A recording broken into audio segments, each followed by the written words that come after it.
Hi guys, today we're gonna do an FXGL Pac-Man game, which will include a little bit of AI and controls, so how to use them and stuff like that. We're also gonna update FXGL to 009, which includes several bug fixes, and you can now do a star pathfinding, which is pretty cool, and we're gonna do this in this tutorial. So there will be two links as always. First, in the description, first link will lead you to FXGL 009. I've covered updating it several times. So what you do is simply download it, jar file, place it under a folder called lib or any other, and then right-click on the properties of your project. Go to Java build path, and in the libraries add jar. So then navigate to wherever your library is, and this will add FXGL 009 to your build path. Now you will also need a Pacman level file, which will be uploaded as well, so including source code, so you don't need to type it from the video. And Pacman level.txt must be under source folder. Doesn't really matter whatever it's called, but these do. So it has to be called assets, and then there has to be a directory under assets called text, and this must be in there, Pacman underscore level.txt. This way FXGL can easily find your assets and load them into the game. Right, so what we're going to do is the only file you'll need is FXGL Pac-Man app. Create your package name and then add this file to it, and we'll start from there. So this is the list of imports we'll be requiring for today. So as always, our app extends game application in order to get access to FXGL. Then our entry point is public static void main, and we simply launch our application. From 008 or 9, we can no longer create an entity with type of with literal type of string, so we have to use an entity type. And the way you can do is create an enum. It doesn't really matter whatever the enum is called, so type is a good name, and then it should implement entity type. This way you can create your types of entities, and they'll be much more type safe, so you don't make a typo when creating an entity. We will also need an enum called action. This will determine which way the player is going and by what value the speed, or rather the position, should be incremented. So we're using dx and dy. So in x direction, the first value is in x direction, and the second value is in y direction. So up is 0 minus 5, down 0, 5, left minus 5, 0, right is 5 and 0, none is 0, 0. So this is how you can create fields for an enum. We also have a constant for our block size, which is 40. I typically use 40.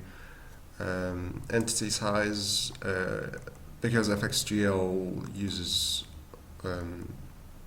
sort of bound-based collision detection. If an entity size was 40, then it will not be able to fit through space which is of 40, whose length is 40. So we make it slightly smaller by subtracting 10. So our entity size will be 30. This is a random object that is used to generate random numbers. List of strings is the level data that stores that file. So this is one string, this is second string, third, fourth, and so on. So this is the list that stores all these strings from this level file. This stuff is new, and it is responsible for the AI navigation in the game. And A star node represents a node in A star pathfinding. I don't think I should be covering it in detail, but just so you know how to use it, you will need to create a grid, a 2D grid with width and height. This represents a number of tiles rather than pixels. So this file is 15 tiles. So the width of this level is 15 tiles, and the height is also 15 tiles. And this is what you give to the AI grid to initialize it, or to create a two-dimensional array, which will be initialized afterwards.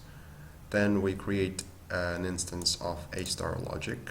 This will give us the actual path between from start to target. And these two objects are used to store the position of start node and the position of target node, which is also of type A star node. Our entity player, so this is the reference to our player, as always, to make it easier to do stuff with the player. And finally, our enum action, and by default, action is none, so the player won't be going anywhere.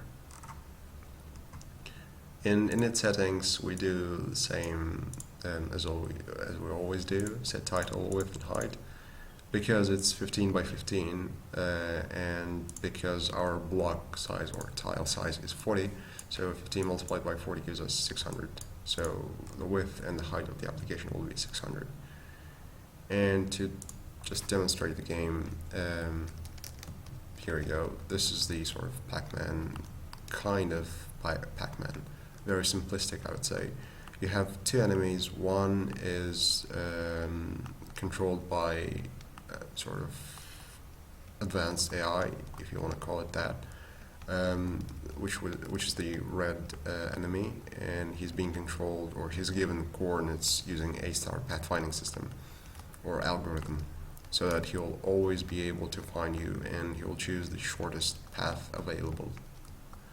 The green enemy is controlled by random AI, so basically he will move wherever the computer randomly generates position to, and yeah, he's not very smart in that sense. And that's it really. There are no coins or anything like that. This might be a good extension if you want to play around with the source code and modify a few things. And yeah, that's pretty much it for the application. So what we'll do in init assets, we'll load the text. So init assets method is basically for everything related to assets loading or assets parsing. So we'll load text and won't do anything with it, just load it into level data, so that this will now contain all these strings. In init game, we create a background. So this is a new thing. If you don't want to name an entity, so basically your entity sort of has no type, or you're not interested in naming or creating a type for a certain entity, then you just do a factory method entity.noType, and this will return a new entity object which will not have any type.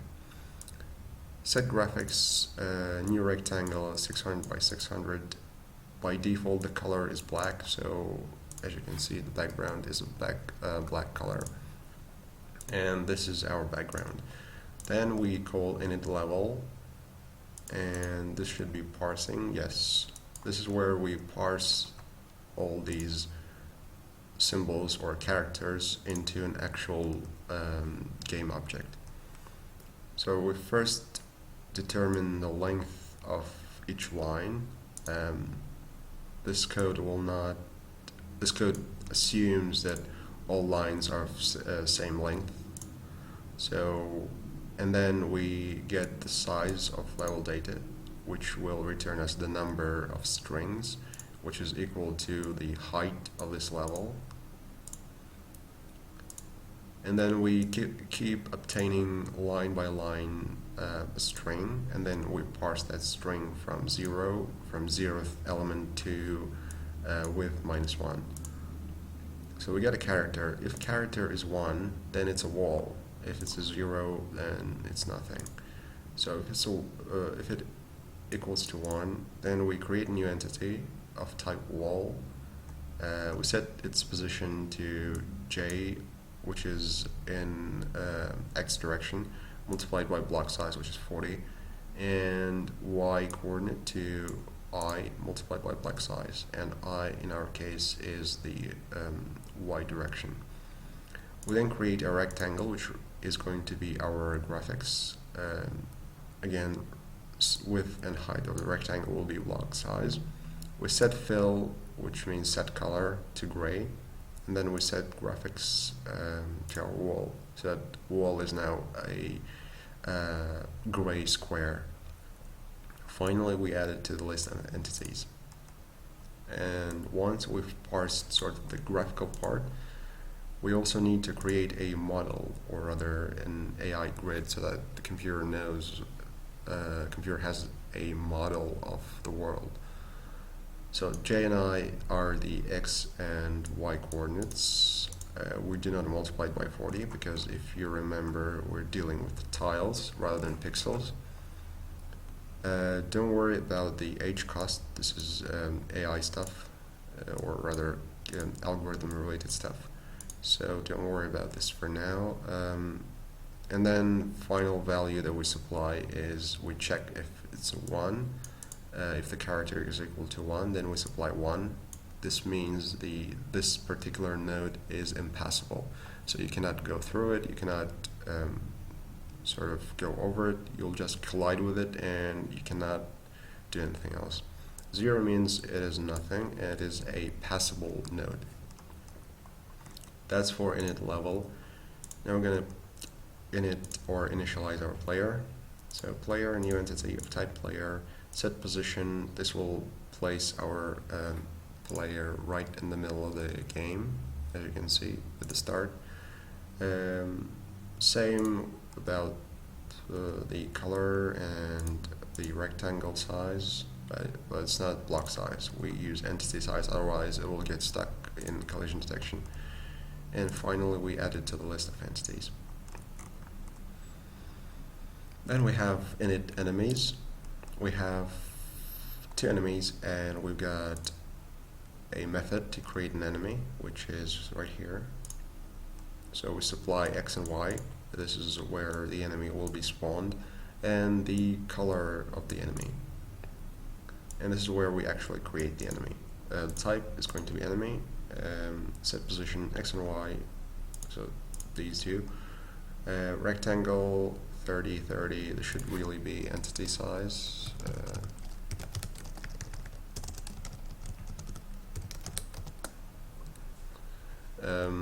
Using a field rather than an actual hard-coded value is easier for refactoring. So if you're going to change the entity size to 35 or something, then you won't have to retype the whole thing in every place where you had the actual hard-coded value. So it's easier to use variables, fields, and things like that.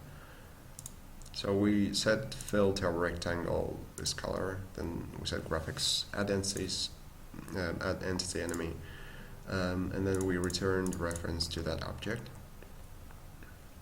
So we can then add a control. As you can see, the control solely defines how an object will behave, because as you can see, both enemies were created and they're exactly the same, or except for the color and the position, but how they act in the game are defined by this add control.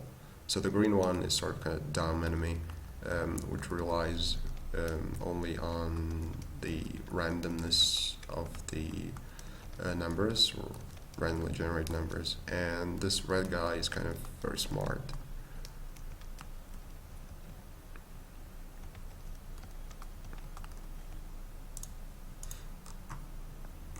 So yeah, then we have init UI.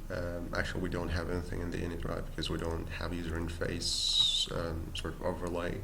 You could add like a text displaying number of coins you've collected once you've implemented coins, or something similar, just to make it more fun. Then we have init input, and we just do a key press binding for W, S, A, and D. So action up, down, left, right.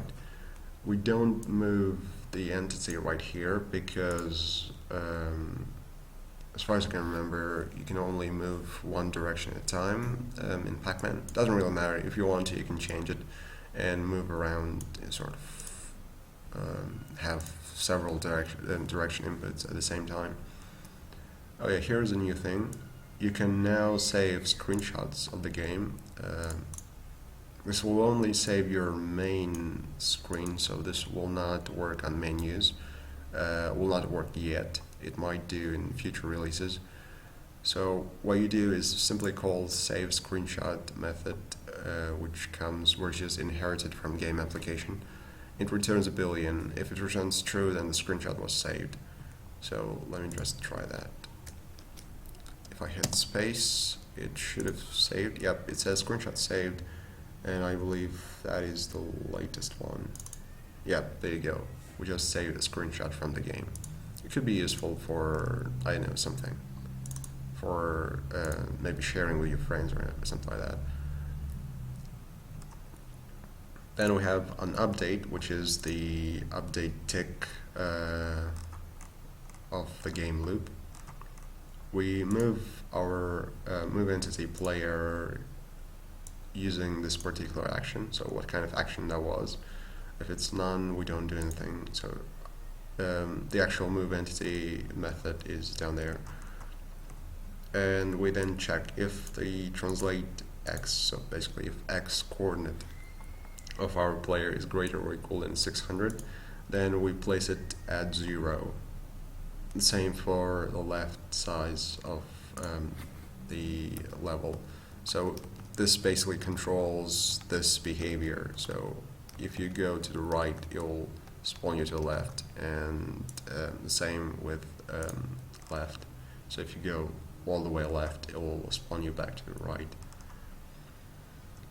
So if we go to our move entity, which is that one, first of all we check if action, that one, if the action is equal to none, because if it is, then we don't do anything. There's no point in doing anything. We simply return, or we cannot move. Then again we return because we cannot move. That means we have collided with a wall or an enemy.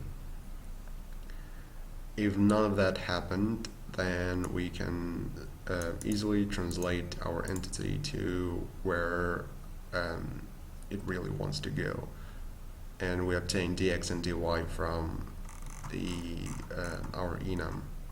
If you remember, we defined our dx and dy here. And translate basically means move. This one in x direction and this one in y direction. Now if we go back to our can move, this is the method that decides whether we can move using this particular entity and this particular move enum or move value. So we first actually move the we translate the entity, but this happens before the rendering time. So this move will not actually be seen by the player or by the user of the game. So we do that. So basically the idea behind this is you try to move your entity, then you check whether it's colliding at the moment. If not, then you allow this move. If it is colliding, then you move backwards. This way you can sort of make sure you're not going through walls and stuff like that. First thing we do, we get type of the player, or we just check whether this entity is of type player. So this is a method to check if you want to know if this entity is of particular type. If it returns true, then this is the player. If not, then it's not player. And we have entities, just the enemy and the player who can move, which means if it's not player, it's just an enemy. Boolean collision. Okay, so we get all entities of type wall, and then if it's a player, then we get all enemies. If it's an enemy, then we get a player. This will return a list of entities, which will include these types. So we then obtain a stream of those elements, and then we check if any of them, any of the elements of that stream match given predicate. And the predicate is basically this condition saying if an entity or this element, and we get bounds of that element, intersects with the bounds of this entity.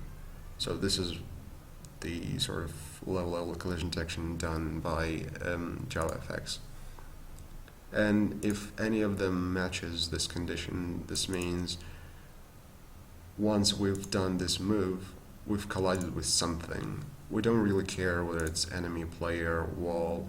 It just says we've collided. So if that returns true, we move it back and return not collision, because if collision is true, then we return false. If collision is false, we return true, because of how the method name is stated.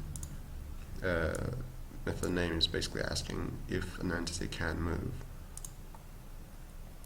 And then this is just for our enemies. So if haven't collided and is not player, then we further do collision check against the screen boundaries. And we don't really have much space. It's just these 2 blocks to the left and 2 blocks to the right in the middle of the application. So we check if get translate x. If x is less than 0, it's left side, or is the right side, where x plus 40. Actually, this should be entity size, so not 40, but rather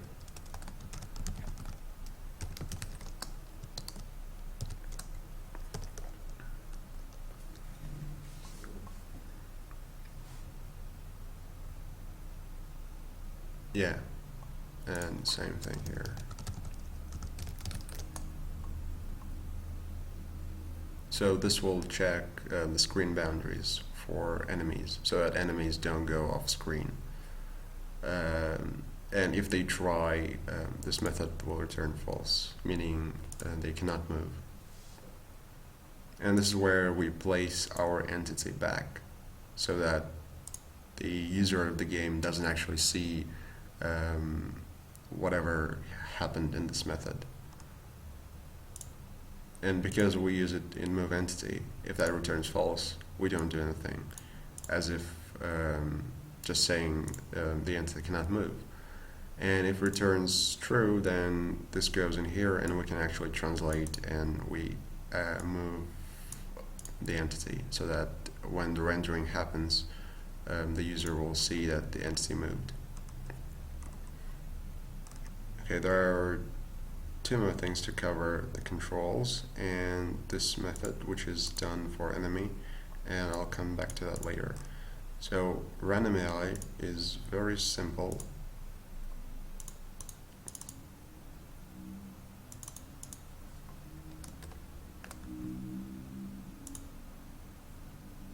Okay, it does not want to open for some reason. Let me just close that.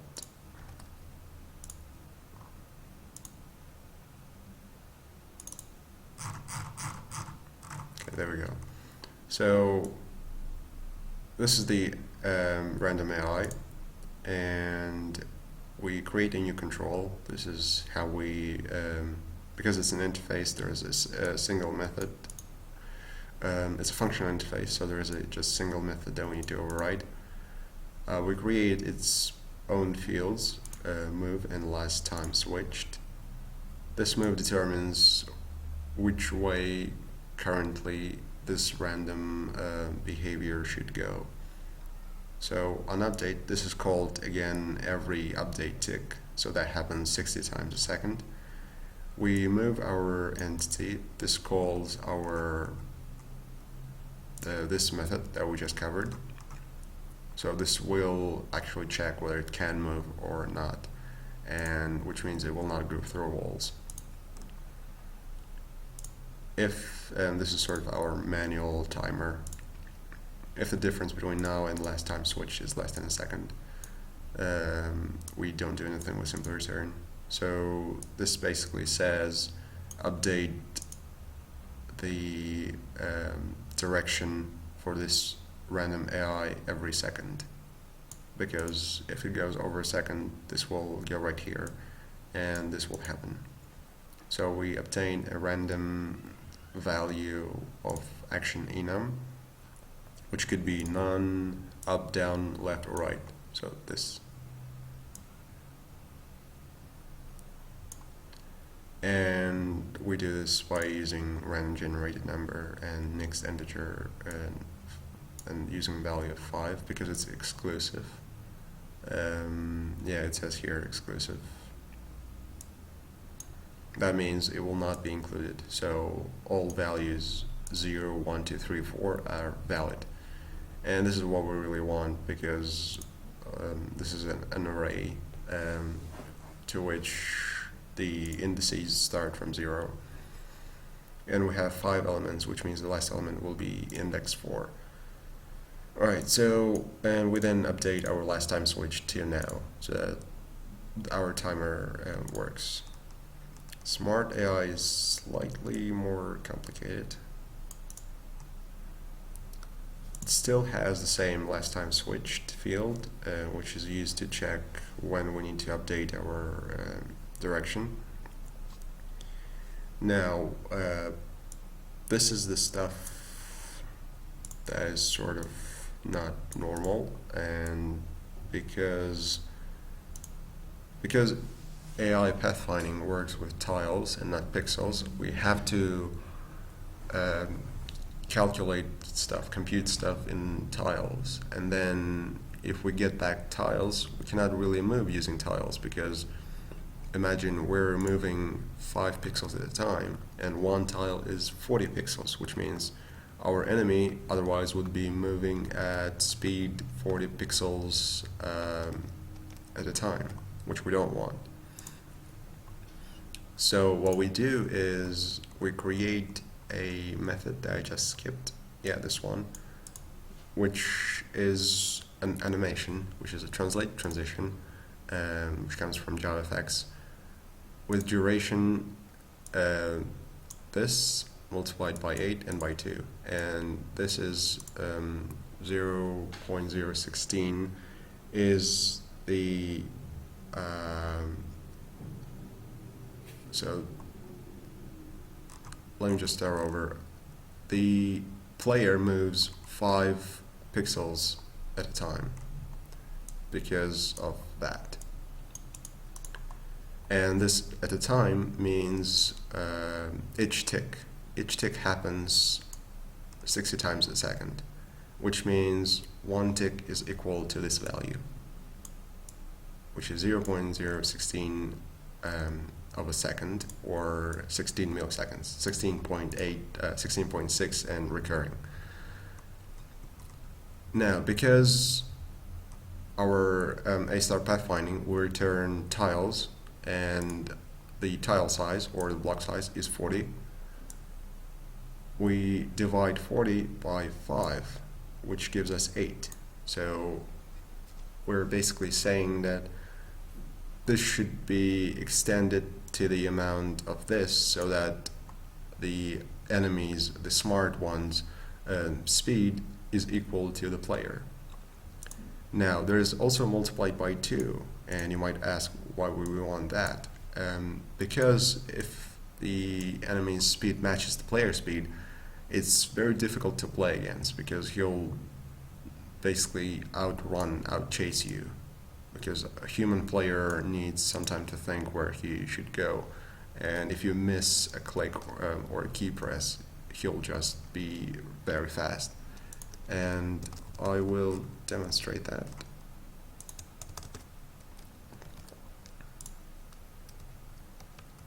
It is still playable, but I prefer to give the player an advantage rather than having the same speed as the player. And this is where multiplied by 2 comes in. And if you want more sort of hardcore mode, then you might even decrease the value, and it'll be sort of faster than player. Anyway, so that's the duration, and this is how we've calculated that. Now, this is the node on which we're animating, and this is the entity. Set 2x is where the transition will end, or with which position will end. So this is the position. We get x and y. We set interpolator to linear so that it is moving smoothly and at a constant speed. If you change that to something else like ease in or ease out, the speed will accelerate and decelerate, and we don't really want that. We want the entity to be animated at a sort of more or less smooth speed equal to players. And we finally just play the transition or animation. And this is here should equal that amount. And because it takes specified number of seconds, and this is used in nanoseconds, we all need to multiply it by a second, which is a second in nanoseconds. And this field, this constant, comes from game application.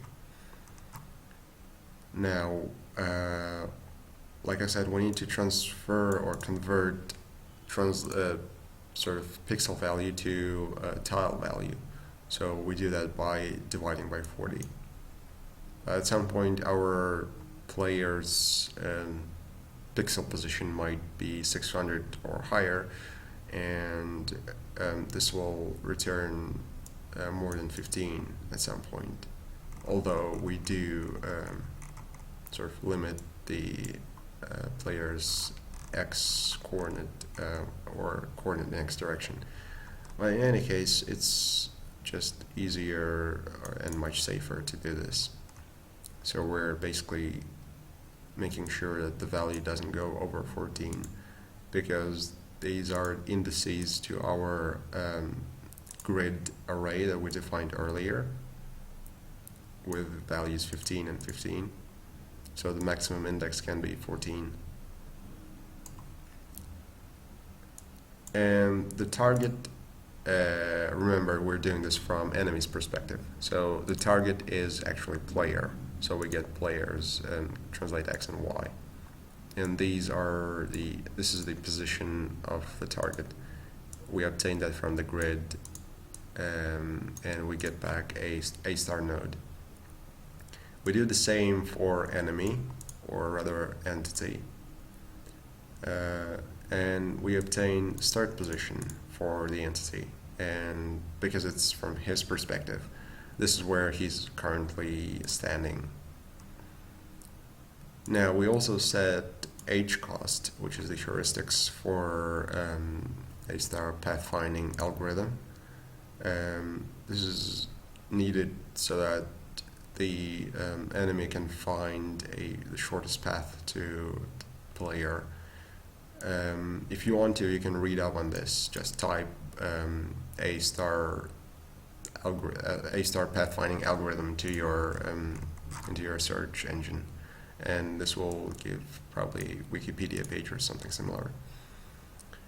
All right, so we now have AI, which is the a star logic object.